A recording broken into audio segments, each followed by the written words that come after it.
Hello students, आज हम आपके लिए लेकर आए हैं बहुत ही इंपोर्टेंट पॉइंट्स।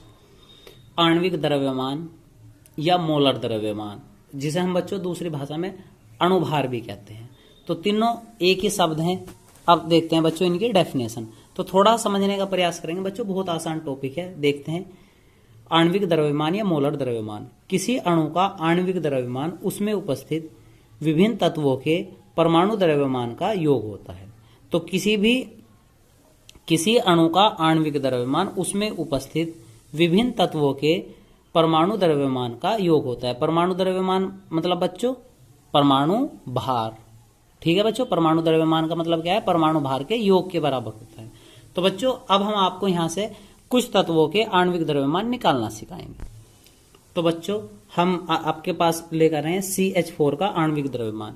बच्चों यदि हमें किसी भी तत्व का आणविक द्रव्यमान या अणुभार निकालना है तो सबसे पहले हमें उसका परमाणु भार याद होना चाहिए। तो जैसे हम लाए हैं CH4, तो कार्बन का कितना होता है बच्चों परमाणु भार? 12। और हाइड्रोजन का होता है कितना? 1। ठीक है, तो अब हम देखेंगे बच्चों हम आणविक द्रव्यमान निकालते कैसे हैं। क्या लिखा हुआ बच्चों? कार्बन। तो कार्बन का कितना है परमाणु भार? 12। तो हम लिखेंगे 12। जब अगला तत्व आएगा यानी कि अलग तत्व है क्या? हाइड्रोजन। तो अलग तत्व के लिए बीच में प्लस का चिन्ह लगाया जाएगा। कहेगा बच्चों प्लस का। अब क्या है आपके पास? हाइड्रोजन। हाइड्रोजन का कितना होता है बच्चों? 1 गुणा, क्योंकि हाइड्रोजन के कितने अंक है बच्चों? 4। तो 4 इक्वल टू 12 प्लस 4 एकम 4। तो 12 और 4 कितना हुआ बच्चों? 16। तो कितना आ गया आणविक द्रव्यमान? 16। ठीक है बच्चों, अब देखते हैं नेक्स्ट CO2 यानी कि कार्बन डाइऑक्साइड का। तो बच्चों कार्बन का परमाणु भार आपके पहले से याद है कितना? 12। और ऑक्सीजन का भार होता है कितना? 16। तो फिर से सूत्र में रखते हैं। C का कितना बच्चों? 12 प्लस O का कितना? 16 गुना 2 इक्वल टू 12 प्लस 16 दूनी 32। तो यदि हम दोनों का ऐड करेंगे तो कितना आ जाएगा? 44। तो यानी कि CO2 का आणविक द्रव्यमान कितना बच्चों? 44। ठीक है बच्चों, नेक्स्ट टॉपिक पे चलते हैं H2SO4 का आणविक द्रव्यमान। तो आणविक द्रव्यमान निकालने के लिए अलग अलग तत्व को हमें परमाणु भार पता होना चाहिए। H का होता है बच्चों 1 और S का होता है यानी सल्फर का 32, ऑक्सीजन का 16। ठीक है बच्चों, तो हम सूत्र में रखते हैं अपने। हाइड्रोजन का कितना? 1 गुणा हाइड्रोजन के अणु कितने बच्चों? 2 प्लस, क्योंकि सल्फर एक नया तत्व है तो प्लस का चिन्ह लगा के सल्फर का लिख देंगे 32 प्लस ऑक्सीजन का है 16। कितने गुना है बच्चों? 4 की। तो 4 2 एकम 2 प्लस 32 प्लस 16 चौका 64। यदि हम सभी को ऐड करेंगे तो 4 और 2 6 और 2 8, 6 और 3 9। तो कितना आया बच्चों? 98। ठीक है बच्चों, उम्मीद है आपके समझ आ रहा होगा। तो इस प्रकार हम किसी भी तत्व का आणविक द्रव्यमान या मोलर द्रव्यमान या फिर आप अणुभार कह सकते हैं जिन्हें हम निकाल सकते हैं। देखते हैं बच्चों नेक्स्ट टॉपिक मोल। तो बच्चों नेक्स्ट टॉपिक है मोल। तो मोल किसे कहते हैं? एक मोल किसी पदार्थ की वह मात्रा है जिसमें उस पदार्थ के कणों की उतनी संख्या होती है जितने कार्बन 12 समस्थानिक के ठीक 12 ग्राम में परमाणुओं की संख्या होती है। तो एक मोल क्या कह रहा बच्चों? एक मोल किसी पदार्थ की वह मात्रा है जिसमें उस पदार्थ के कणों की उतनी संख्या होती है जितनी कार्बन 12 समस्थानिक के ठीक 12 ग्राम में परमाणुओं की संख्या होती है। यानी कि कितना समस्थानिक होगा बच्चों? जितना 12 ग्राम में रहेगा। तो देखते हैं एक मोल बराबर बच्चों 12 बटे एक परमाणु का मान हम ध्यान रखेंगे कितना है? 1.992648 गुना 10 की पावर -23। जब इससे हम भाग दे देंगे इसे तो एक मोल का मान हमारे पास निकल कर आ जाएगा बच्चों। मान है 6.022 गुना 10 की पावर 23 परमाणु। तो एक मोल किसके बराबर है बच्चों? 6.022 गुना 10 की पावर 23 परमाणु।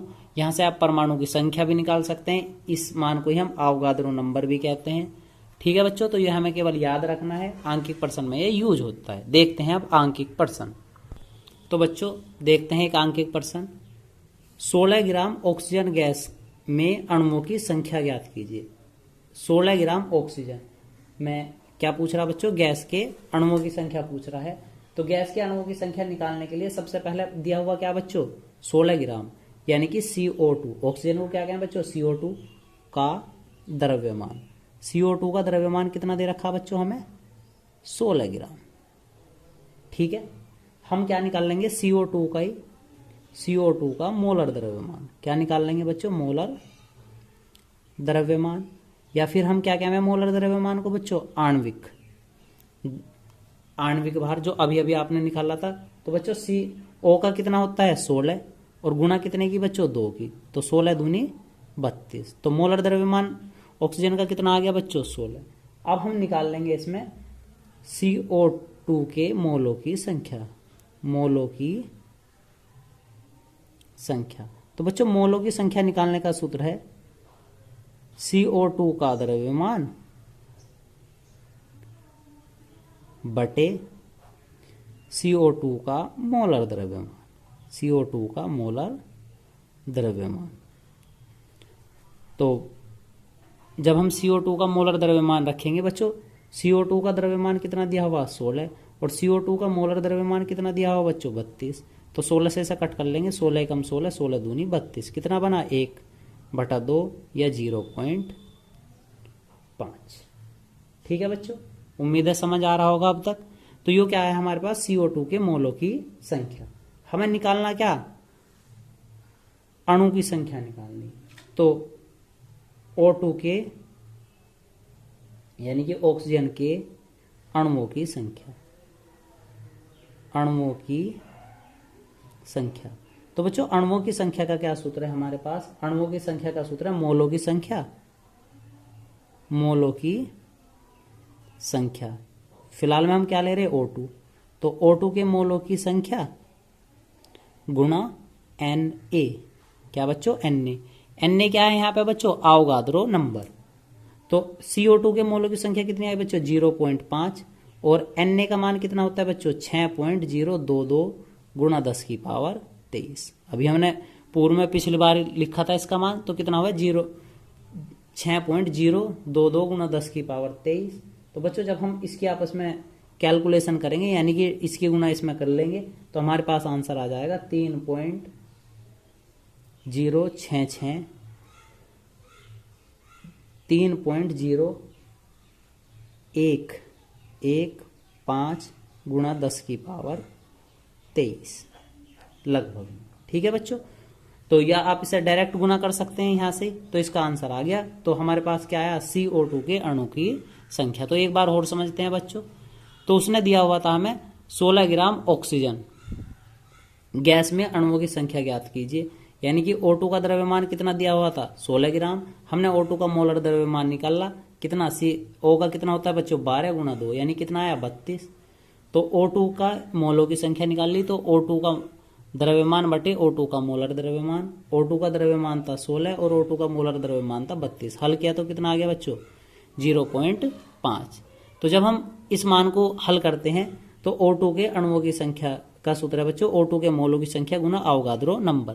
तो अवोगाद्रो मोलों की संख्या कितनी आई थी, 0.5, और अवोगाद्रो नंबर है 0.022 गुना 10⁻23। तो बच्चों कुछ किताबों में यो वाला अंक 3 भी लिखा रहता है। कितना लिखा रहा है, 3 भी लिखा रहा है। तो आपको डरने की कोई बात नहीं है, केवल हमें यो मान याद रखना है। तो आपका आंसर ये आ गया। उम्मीद है आपको ये अंक 1% समझ आया होगा। अब देखते हैं बच्चों नेक्स्ट अंक के क्वेश्चन। तो बच्चों देखते हैं नेक्स्ट अंक के क्वेश्चन। हाइड्रोजन का मोलर द्रव्यमान 2 है। यदि Na का मान कितना दे रखा है, 6.022 गुणा 10⁻23 हो, तो हाइड्रोजन के एक अणु का द्रव्यमान ग्राम में ज्ञात कीजिए। हाइड्रोजन के एक अणु का द्रव्यमान ज्ञात करना, वो भी क्या में बच्चों, ग्राम में। तो हमें उन्होंने दिया क्या, हाइड्रोजन का मोलर द्रव्यमान, H2 का मोलर द्रव्यमान कितना दिया हुआ बच्चों, 2, और Na का मान कितना दिया हुआ बच्चों, Na का मान है 6.022 गुणा 10⁻23। ठीक है बच्चों, तो हमारे पास क्या सूत्र था, यदि हमें निकालना था क्या, अणु की संख्या निकालनी थी। अभी अभी हमने निकाल ली थी पिछले वाले सूत्र में भी, अणु की संख्या यानी CO2 के अणु की संख्या। तो अब की बार हमें किसकी निकालनी, H2 की। तो H2 के अणुओं की संख्या तो हमारे पास क्या सूत्र है बच्चों, अणुओं की इसके अणुओं की संख्या निकालने के लिए। तो बच्चों इसका अणु की संख्या निकालने का एक फॉर्मूला है, दूसरा फॉर्मूला, उस फॉर्मूले का हम यूज करेंगे। तो फॉर्मूला है बच्चों हाइड्रोजन का H2 का मोलर द्रव्यमान बराबर H2 के एक अणु का द्रव्यमान गुणा Na। ये डायरेक्ट फॉर्मूला है बच्चों, इससे हम डायरेक्ट निकाल सकते हैं। तो अब की बार हमें मोलर द्रव्यमान दिया हुआ, मोलर द्रव्यमान कितना दे रखा है बच्चों 2, और हमें निकालना क्या H2 के एक अणु का द्रव्यमान, और हमारे पास दिया हुआ क्या है बच्चों Na का मान, यानी 6.022 गुणा 10 की पावर 23। जब हमें H2 के एक अणु का द्रव्यमान निकालना, एक अणु का द्रव्यमान, तो बच्चों क्या बनेगा, 2 के जो 2 था 2 के बटे में क्या पहुंचा हुआ है 6.022 गुणा 10 की पावर 23। तो जब हम इससे इसे भाग देंगे तो बच्चों हमारे पास आ जाएगा, डायरेक्ट लिख रहे हैं 3.32 गुणा 10 की पावर -24। द्रव्यमान कहे में चाहिए था हमें बच्चों ग्राम में। तो बच्चों ये इसका एक डायरेक्ट फॉर्मूला था जिसकी सहायता से आपने एक अणु का द्रव्यमान निकाल दिया। उम्मीद है बच्चों आपके समझ आया होगा। देखते हैं नेक्स्ट क्वेश्चन। तो बच्चों देखते हैं नेक्स्ट क्वेश्चन। 2.3 ग्राम सोडियम में सोडियम परमाणु की संख्या ज्ञात कीजिए यदि सोडियम का भार कितना हो बच्चों 23 हो। तो अब की बार इसने मात्रा दी है, तो जो हमने सवाल नंबर 1 किया था उसके आधार पर करेंगे अब इसे। तो क्या कह रहा बच्चों Na का द्रव्यमान दे रखा, द्रव्यमान, या फिर हम किसे कहें बच्चों इसे मात्रा को। द्रव्यमान कितना दे रखा है इनने 2.3 ग्राम। ठीक है बच्चों, अब हम निकाल लेंगे Na का मोलर द्रव्यमान। क्या निकाल लेंगे बच्चों, मोलर द्रव्यमान। तो मोलर द्रव्यमान जिसे हम क्या कहें बच्चों दूसरी भाषा में अणुभार भी कह दें। तो डायरेक्ट ही उसने दिया हुआ सोडियम का कितना दे रखा बच्चों 23। ठीक है, अब हम निकाल लेंगे Na के मोलों की संख्या, Na के मोलों की संख्या। तो बच्चों Na के मोलों की संख्या निकालने के लिए सूत्र क्या था, Na का द्रव्यमान बटे Na का मोलर द्रव्यमान। तो Na का द्रव्यमान बटे Na का मोलर द्रव्यमान। तो जो आपके पास Na दे रखा है, Na मतलब क्या सोडियम, तो सोडियम का कितना दे रखा था 2.3, और हमारे पास मोलर द्रव्यमान कितना आया बच्चों 23। इस पॉइंट को काटने के लिए एक 10 ले लेंगे, पॉइंट से पॉइंट कटा। जब इससे पूरा काटेंगे कितनी बार कटेगा बच्चों 10 बार, यानी कि कितना बना 1/10। जब 1 को 10 से भाग दिया जाएगा तो कितना बनेगा 0.1। उम्मीद है बच्चों समझ आ रहा होगा। तो इसके बाद आगे वो हमारे से क्या पूछ रहा, सोडियम परमाणु की संख्या। तो जब हमारे से परमाणु की संख्या पूछ रहा तो Na परमाणु की संख्या, तो परमाणु की संख्या ज्ञात करने के लिए सूत्र वही बच्चों, Na के मोलों की संख्या, और गुणा में हम क्या कर दें बच्चों Na, यानी कि आवोगाद्रो नंबर। तो ध्यान रखेंगे बच्चों जो Na है यो क्या है सोडियम धातु है, और यो क्या है Na आवोगाद्रो नंबर। तो Na का मान कितना दिया हुआ बच्चों 0.1, और जब हम इसका मान रखेंगे तो इसका मान कितना रखें बच्चों 6.022 गुणा 10 की पावर 23। तो जब हम इसमें इसकी गुणा कर देंगे तो गुणा करने का मतलब कितना है बच्चों, गुणा कर देने पे वो पॉइंट भी इस तरफ खिसक जाएगा, कितना हो जाएगा 6022 गुणा 10 की पावर 23। ठीक है बच्चों, या तो आप आंसर यहीं छोड़ सकते हैं, या फिर नियम क्या कहवे एक अंक बाद, यानी कि जब सार्थक अंक निकालना है तो सार्थक अंक आपने 9th क्लास में पढ़ा था, तो हम क्या करें एक अंक बाद रखें इसे 6.022। जब हमने दशमलव को दाएं तरफ को खिसकाया तो ऊपर की पावर कितनी हो जाए बच्चों 1 पावर कम हो जाए। तो आंसर आ गया ये। तो पावर कितनी होगी बच्चों 1 पावर कम होगी। अब कितना बचा 6.022 गुणा 10 की पावर 22। तो उम्मीद है बच्चों आपको सोडियम परमाणु की संख्या ज्ञात करना आ गया होगा, तो वेरी इंपॉर्टेंट पॉइंट था ये। अब देखते हैं बच्चों नेक्स्ट क्वेश्चन। तो बच्चों नेक्स्ट क्वेश्चन है CaCO3 के 20 ग्राम में मोलों की संख्या ज्ञात कीजिए, जबकि Ca का मान 40 और C का 12, O का 16, यानी कैल्शियम का कितना बच्चों 40, मोलों की संख्या पूछ रहा। तो सबसे पहले हमें क्या दे रखा, CaO के 20 ग्राम में मोलों की संख्या ज्ञात करनी थी, यानी कि CaCO3 कैल्शियम कार्बोनेट का द्रव्यमान, द्रव्यमान कह सकते हैं बच्चों, या फिर हम क्या कह सकते हैं मात्रा, कितनी दे रखी उसने 20 ग्राम। तो हमें क्या निकालना, CaCO3 कैल्शियम कार्बोनेट का मोलर द्रव्यमान, क्या निकालना बच्चों, मोलर द्रव्यमान। तो मोलर द्रव्यमान आपने पूर्व में निकालना सीखा। C का कितना होता है, Ca का 40 प्लस C का रहा 12 प्लस O का 16 गुना 3, तो ये बना 40 प्लस 12 और 16 तिया 48। तो टोटल नंबर 40 प्लस दोनों मिला के कितने हो जाएंगे 60, यानी कितना बन गया बच्चों 100।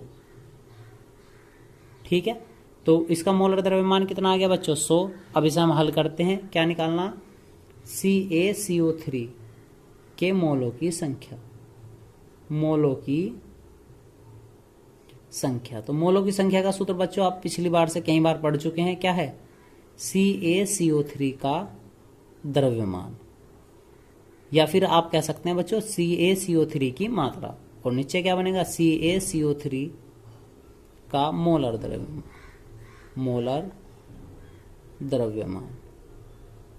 तो आपके पास मान है CaCO3 का द्रव्यमान, तो CaCO3 का हमें जब द्रव्यमान निकालना तो मात्रा कितनी बच्चों 20 बटे CaCO3 का मोलर द्रव्यमान कितना बच्चों 100। जब हम इसे हल करेंगे तो 1 0 से 1 0 कैंसिल, 2 से कटेंगे तो 5 बार, कितना आया 1/5 या फिर 0.2, कितनी आ गई मोलों की संख्या 0.2 मोल। तो उम्मीद है बच्चों आपके समझ आया होगा। ठीक है बच्चों, देखते हैं नेक्स्ट क्वेश्चन। तो हम आपके लिए नेक्स्ट आंकिक क्वेश्चन लेकर आए हैं बच्चों, CaSO4 into 5H2O, CaSO4 into 5H2O और एक Na2CO3 इंटू 10H2O का आपको अणुभार, मोलर द्रव्यमान या फिर आणविक द्रव्यमान ज्ञात करना। आपके पास मान भी दिए हुए हैं। अब की बार Cu का परमाणु भार है बच्चों कितना 63.5, हाइड्रोजन का परमाणु भार है 1, Na यानी सोडियम का परमाणु भार है 23, सल्फर का परमाणु भार है 32, O यानी ऑक्सीजन का परमाणु भार है 16 और कार्बन का परमाणु भार है 12। तो बच्चों आपको धीरे धीरे ये मान याद भी रखने हैं। तो सबसे पहले हम निकालते हैं CuSO4 इंटू 5H2O, CuSO4 यानी कॉपर सल्फेट, कॉपर सल्फेट का आपको क्या निकालना आप जा अणुभार। तो पहला पार्ट लेते हैं इसका, CuSO4 इंटू 5H2O, कितना दे रखा बच्चों 5 दे रखा, 5H2O। तो सबसे पहले हम मान रखते हैं Cu का, Cu का मान कितना बच्चों 63.5, फिर नया तत्व है कौन सल्फर, प्लस लगाएंगे और सल्फर का लिखेंगे कितना 32 प्लस ऑक्सीजन, ऑक्सीजन का कितना दिया हुआ बच्चों 16 गुणा कितना 4। ठीक है बच्चों, समझ आया होगा, फिर से समझेंगे। Cu का कितना दिया हुआ 63.5 प्लस सल्फर का है 32 प्लस ऑक्सीजन का है 16 गुणा 4। फिर नया है पदार्थ है क्या प्लस, यहां लिखेंगे 5 और 5 की देखो बच्चों अब H2O पूरे में ही गुना है, तो इसे हम बाहर से ऐसा करके लिखेंगे। और H का कितना दिया हुआ 1, कितने गुना है बच्चों 2 की, 2 प्लस O का कितना है 16 ब्रैकेट बंद। तो हमारे पास बना कितना 63.5 प्लस 32 प्लस 16 चौके 64 प्लस 5 और 2 एकम 2 प्लस 16। तो जब हम इसे हल करते हैं 63.5 प्लस 32 और 16 को यहाँ जोड़ लेते हैं 6 और 3 बने 9 प्लस 5 और यहाँ पे कितना बनेगा बच्चों गुना 18। तो 63.5 प्लस 96 प्लस 16 पंजे तो 18 पंजे बच्चों 90। अब हम क्या करते हैं बच्चों सारों को एक साथ जोड़ लेते हैं, 0.5 तो यूं ही छोड़ दिया बाद वाला, 0 और 6 ही बचा, 6 और 3 बनेंगे कितने बच्चे 6 और 3 9। फिर आगे देखते हैं 9 और 9 18 और 6 24 18 और 6 24। तो बच्चों कितना आया इसका अणुभार? 249.5। तो उम्मीद है बच्चों आपको कॉपर सल्फेट का अणुभार निकालना आ गया होगा। अब देखते हैं सोडियम कार्बोनेट। तो बच्चों सेकंड पार्ट था सोडियम कार्बोनेट सूत्र, Na2CO3 × 10H2O का आपको अणुभार निकालना था। तो अणुभार Na का कितना दिया हुआ था बच्चों? 23 गुणा कितनी दी हुई है? 2 प्लस ऑक्सीजन का कितना होता है बच्चों? 12 प्लस कार्बन का कितना होता है? 12 प्लस ऑक्सीजन का कितना हो? 16 गुणा में कितना बच्चों? 3 प्लस अब कितना हुआ? 10। अब चलते हैं हाइड्रोजन का कितना हो? 1 गुणा कितना? 2 प्लस ऑक्सीजन का कितना दिया हुआ? 16 इजकल टू 23 दूनी 46 प्लस 12 और 16 तिया 48 प्लस 10 2 एकम 2 प्लस 16। तो इतने को ऐड कर लेते हैं 46 प्लस 12 और 48 कितने हो जाएंगे बच्चों? 60 प्लस 10 गुणा 18। तो जब हम इन दोनों को जोड़ेंगे तो 6 और 4 10 यानी कि 106 प्लस 18 दहाई 180। तो बच्चों 6 का 6 8 का 8 2 का 2 कितना बना? 286। तो बच्चों उम्मीद है आपको आज का वीडियो पसंद आया होगा। तो बच्चों आपको हमारा वीडियो कैसा लगा इसे कमेंट बॉक्स में कमेंट करके अवश्य बताएं और हमारे सभी वीडियो देखने के लिए हमारे चैनल को सब्सक्राइब करें। धन्यवाद।